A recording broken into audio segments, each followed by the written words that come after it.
आज बोलना पड़ेगा जय श्री राम, जय श्री राम, जय श्री राम, जय श्री राम, जय श्री राम। ये एक नया अध्याय है, ये एक नया भारत है, एक नई दीपावली है, एक नई दीपावली है आज। और आप और हम सभी को ये नई दीपावली मनानी है। देखिए,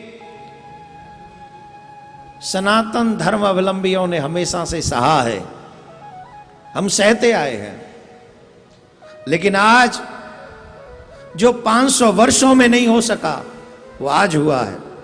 वो आज हमारे सामने वो दृश्य उपस्थित है।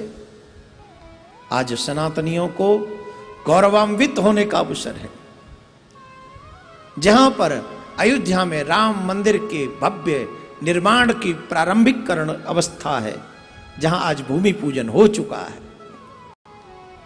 उस अवस्था में, उस स्थिति में आज पूरे भारतवर्ष को, और भारत में ही नहीं पूरे विश्व में जहां जहां राम कृष्ण हरि को मानने वाले लोग हैं, उनके लिए ये पल अमृत तुल्य है। ये पल जीवन में हम लोगों ने देखा, हम सौभाग्यशाली हैं। याद रखिए, 500 वर्षों में सिर्फ हमने आक्रमण सहा है, हमारी उन पीढ़ियों ने दुख सहा है, परेशानियां सही हैं, इतनी कठिनाइयां सही हैं कि कई बार तो राम बोलने पर भी हमारा मुंह चुप करवा दिया जाता था, हमें रोक दिया जाता था। परंतु आज वो पल है, एक नया अध्याय, एक इतिहास, नया इतिहास है ये। मैं धन्यवाद दूंगा इस सरकार को, मैं धन्यवाद दूंगा उत्तर प्रदेश की सरकार को, आदरणीय प्रधानमंत्री मोदी जी को धन्यवाद दूंगा, और मैं कोर्ट के उन जजों को भी धन्यवाद दूंगा जिन्होंने ये ऐतिहासिक फैसला करके यहाँ पर 100 करोड़ से ज्यादा हिंदुओं की भावना का ध्यान किया, और आज अयोध्या में राम जन्मभूमि का शिलान्यास हुआ है, भूमि पूजन हुआ। ये छोटी बात नहीं है। मैंने कहा आज प्रतीक्षा करना बनता है। क्यों? क्योंकि आज आदरणीय प्रधानमंत्री मोदी जी अयोध्या से हमें कह रहे थे, और क्या दिल जीतने वाली बात, संबोधन जय श्री राम से, भगवान राम के नाम से। प्रधानमंत्री पद पर बैठे हुए कुछ लोगों को राम के नाम से करंट लगता था।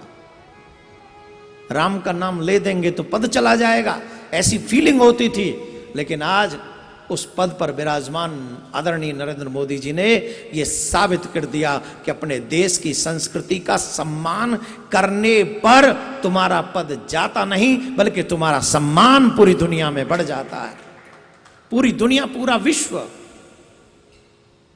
इस चीज को स्वीकार किया। और ये गलत नहीं है, राम किसी पर आक्रमण नहीं करते।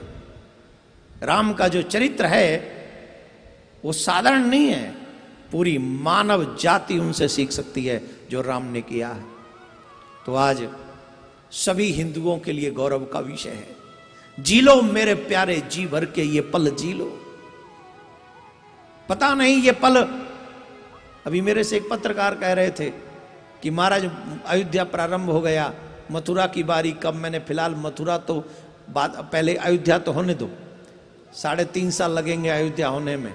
राम जी ने चाहा, हमने प्रिया कांजू से प्रार्थना की, तो राम जन्मभूमि का भूमि पूजन हो गया। अब जब अयोध्या में जाएंगे, कथा सुनाएंगे, राम जी से प्रार्थना करेंगे, तो मथुरा में भी भूमि पूजन हो जाएगा। कोई ज्यादा दूर की बात नहीं है।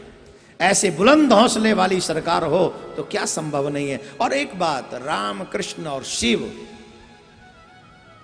लड़ते नहीं, आशीर्वाद देते हैं, प्रेम करते हैं।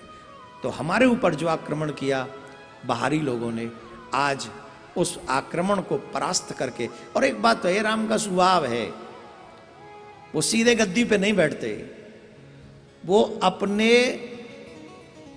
पूर्ववासियों को अपने योग्य बनाते हैं, और वियोग से वो योग्यता आती है।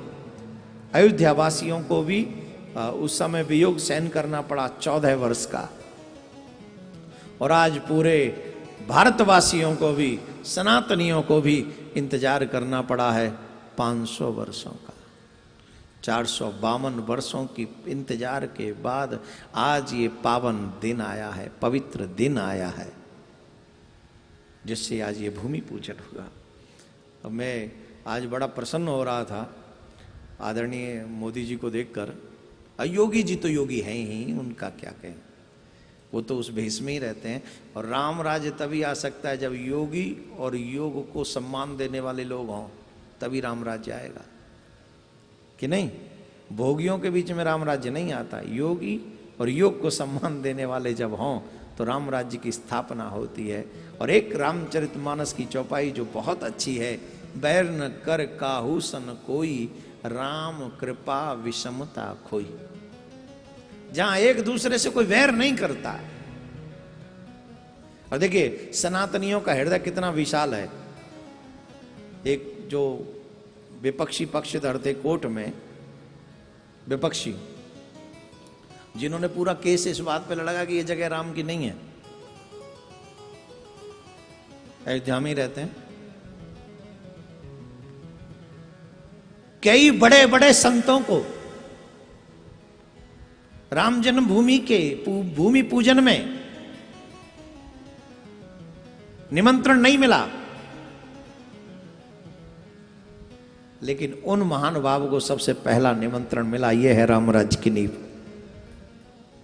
इसको कहते हैं राम राज्य। वैर न कर काहू सन कोई।